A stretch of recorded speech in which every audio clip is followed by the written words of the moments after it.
Create a 3 minutes video for YouTube about World War III, तृतीय विश्व युद्ध का औपचारिक आरंभ। अमेरिका, इजरायल और ईरान के मध्य महायुद्ध का व्यापक विश्लेषण।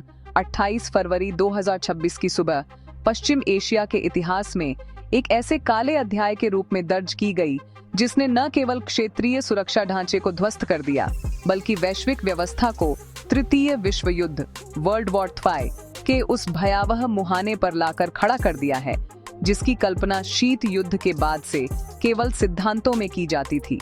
संयुक्त राज्य अमेरिका और इजरायल द्वारा ईरान के विरुद्ध शुरू की गई प्रत्यक्ष सैन्य कार्रवाई, जिसे अमेरिकी कमान द्वारा ऑपरेशन एपिक फ्यूरी और इजरायली सेना द्वारा ऑपरेशन रोरिंग लायन का कूट नाम दिया गया है, ने दशकों पुराने छाया युद्ध प्रॉक्सी वॉर को एक ऐसे पूर्ण विकसित युद्ध में परिवर्तित कर दिया है जिसके परिणाम स्वरूप वैश्विक ऊर्जा सुरक्षा, आर्थिक स्थिरता और मानवीय गरिमा संकट में पड़ गई है।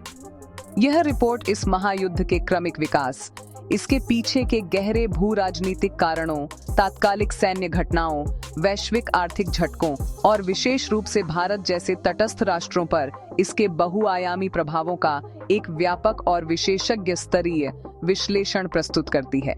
महायुद्ध का तात्कालिक ट्रिगर 28 फरवरी 2026 की सैन्य कार्रवाई।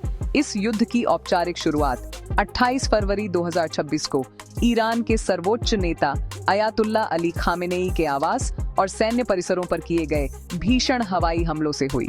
अमेरिकी और इजरायली खुफिया तंत्रों, विशेष रूप से CIA और मोसाद द्वारा महीनों तक की गई ट्रैकिंग के बाद उस समय को चुना गया जब ईरान का शीर्ष नेतृत्व एक उच्च स्तरीय रणनीतिक बैठक के लिए तेहरान में एकत्रित था।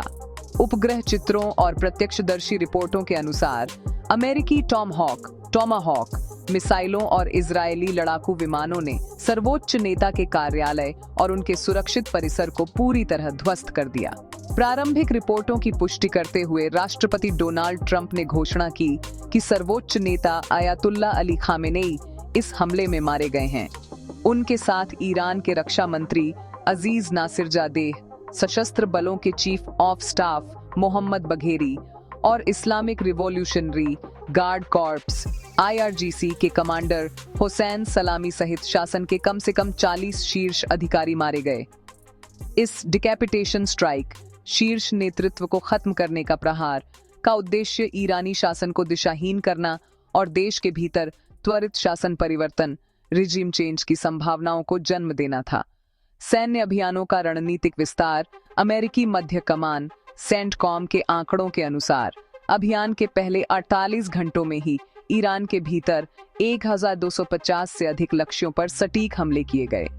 इन हमलों का प्राथमिक उद्देश्य ईरान की जवाबी कार्रवाई की क्षमता को समाप्त करना था।